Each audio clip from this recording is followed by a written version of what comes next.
Qualquer imbecil é capaz de perceber que se eu conto com emendas, eu vou ter que descer a calcinha no chão para ter o dinheiro na mão.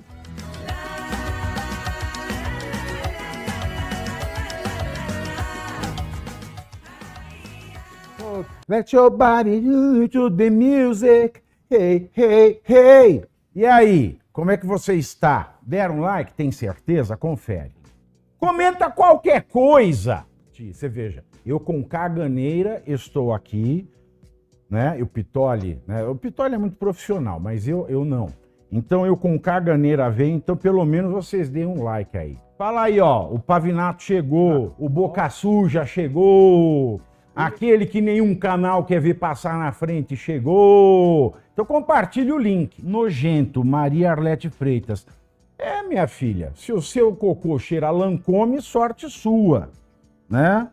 Sorte sua. Pega um pouquinho e passa aqui no pescoço para ficar meio cheirosa. Lula triplicou a verba de emendas parlamentares e destina 14 bilhões de reais em ano de eleições municipais. Eu queria saber quem é a tchutchuca do Centrão aqui, né? Lembra que o Bolsonaro, em algum momento, recebeu o título porque teve que se render aos caprichos do Centrão para poder governar do Brasil? Pois é, Lula destina, em ano de eleição municipal, 14 bilhões de reais, investindo no convencimento dos parlamentares. Notícia que diz o seguinte: o governo Lula já liberou 3 vezes mais emendas parlamentares do que Jair Bolsonaro. O executivo concluiu nesta terça-feira, dia 30, a primeira etapa de empenho de emendas parlamentares com a liberação de 14 bilhões de reais entre janeiro e abril de 2024. O número é 3 vezes maior do que o valor empenhado por Bolsonaro no mesmo período de 2020, quando as prefeituras estavam em disputa, a exemplo de agora 2024. Entre janeiro e abril daquele ano de 2020, em plena eleição, foram empenhados 4 bilhões e 180 milhões de reais. Lula já empenhou 14 bilhões. Os números são da Secretaria das Relações Institucionais, comandada pelo ministro querido do Padilha, Alexandre, querido do Lira, aliás, o Alexandre Padilha, abre aspas. Vamos continuar trabalhando muito, porque até o dia 30 de junho é o nosso prazo para poder repassar recursos para os municípios. Cara de pau.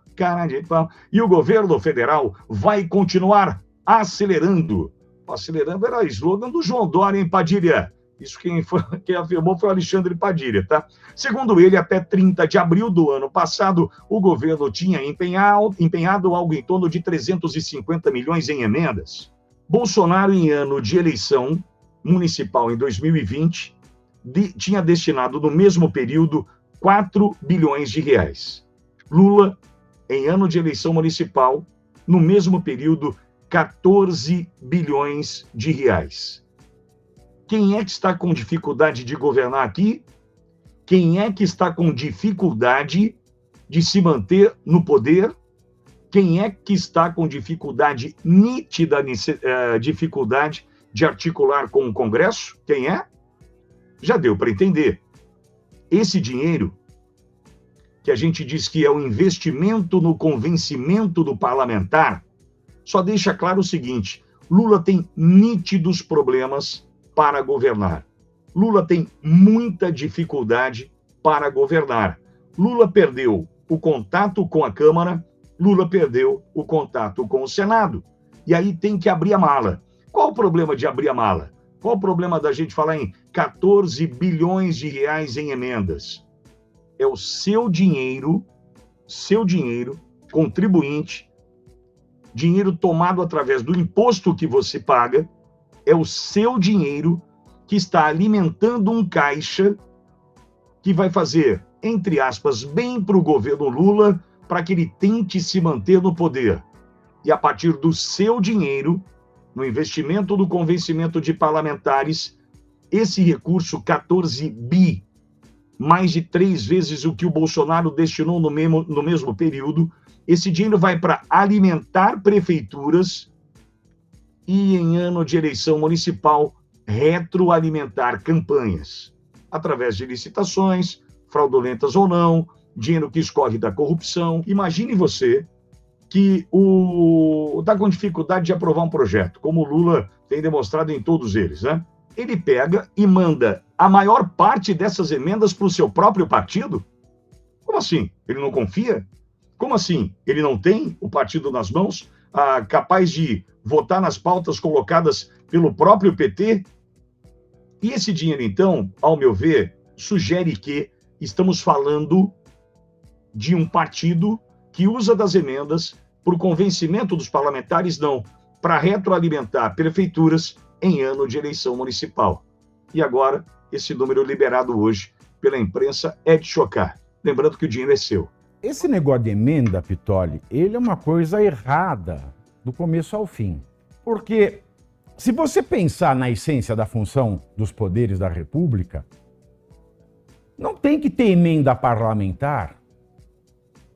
Ora, se o deputado, se o senador querem fazer obras nas suas regiões, eles deveriam ser prefeitos, eles deveriam ser governadores, ou deveriam se candidatar a presidente da República. Que há uma confusão aqui de que, estando eleito, sendo autoridade, você pode tudo. Imagina o legislativo. Ele tem que ser independente do executivo. E não tem como a gente pensar num Estado democrático de direito em que o legislativo não seja independente do executivo. É uma farsa. Logo, por mais que isso esteja na legislação, não quer dizer que é justo. Então, se isso é uma democracia, o legislativo tem que ser independente do executivo. Aí, quando a gente tem a figura da emenda parlamentar, o que isso significa? Isso significa uma forma de controle do executivo sobre os votos do legislativo. É claro, qualquer criança, qualquer imbecil é capaz de perceber que se eu conto com emendas, eu vou ter que descer a calcinha no chão para ter o dinheiro na mão. E mais ainda, eu tenho que ter emendas, não é para fazer o bem da população. Essa não é a primeira coisa que vem à cabeça do parlamentar que vende a sua honra por emenda. O que vem à cabeça primeiro é: eu preciso de emenda porque senão eu não vou ser reeleito. Então essa questão da emenda, ela também fere a ideia da legislação eleitoral brasileira. Porque quando você fala o seguinte, que as pessoas elas têm que concorrer de maneira paritária. O Bolsonaro foi julgado inelegível por quê? Porque se disse que ele abusou do poder político. Ele usou do cargo e da estrutura da presidência para fazer campanha. Esse foi o argumento que tornou o Bolsonaro inelegível. E ainda cabe recurso ao STF. Mas vamos ver, Pitoli, não tem cabimento condenar um presidente por isso, por quê? Se existe a figura da reeleição no país, já não existe disputa equânime. Quem está no poder e está concorrendo à reeleição já sai na frente.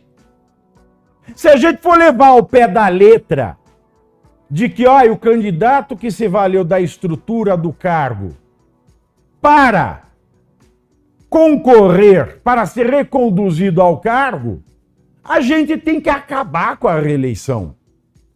Tem que acabar. E o mesmo vale para o deputado e para o senador.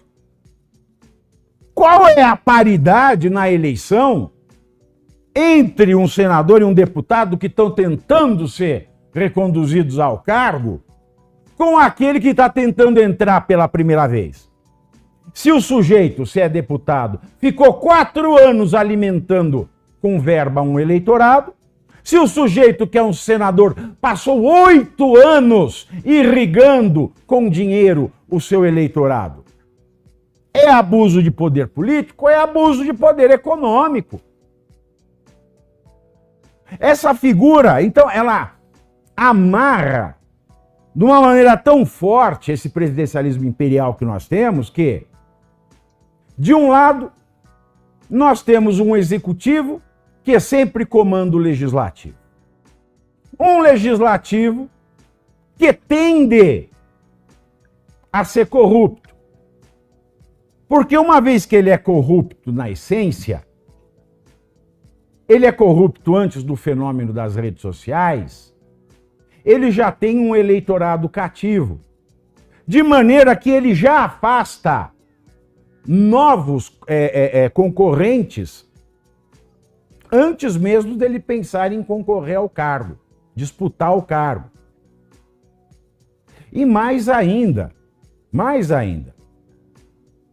quando você deixa um legislador com 90% do tempo preocupado com a emenda, vai sobrar 10% para ele fazer a sua função, que é legislar. Aí agora vem o STF e descobre que ele pode dizer se a emenda é regular ou é irregular. E o legislativo, porque corrupto na essência, que já estava com o rabo preso com o STF, agora fica com o rabo preso com o STF por razões privadas e também preocupado com o STF em razão das emendas. E é por isso que as redes sociais incomodam tanto. As redes sociais incomodam tanto porque elas permitem players externos, como Nicolas Ferreira, de ingressarem no Congresso sem que estejam com o rabo preso ao STF, sem que estejam na dependência de emendas parlamentares para alimentar de dinheiro um curral eleitoral. É por isso que as redes sociais elas preocupam tanto. Porque as redes sociais, elas de certa maneira tiram do presidente o domínio imperial que ele tem sobre o legislativo, tira do STF esse domínio imperial / moderador que o STF tem do executivo e do legislativo e tira o posto de coronel de curral eleitoral daqueles que já são velhos no parlamento. É por isso que a rede social incomoda mais do que essa desgraça democrática que é a emenda parlamentar. Já pediu para curtir, você veja, eu com caganeira estou aqui, né? O Pitoli é muito profissional, mas eu não. Então eu com caganeira venho, então pelo menos vocês deem um like aí. Confirma se deu, aperta, repete, comenta e compartilha, passa o link. Eu gosto de ver gente, eu gosto de multidão.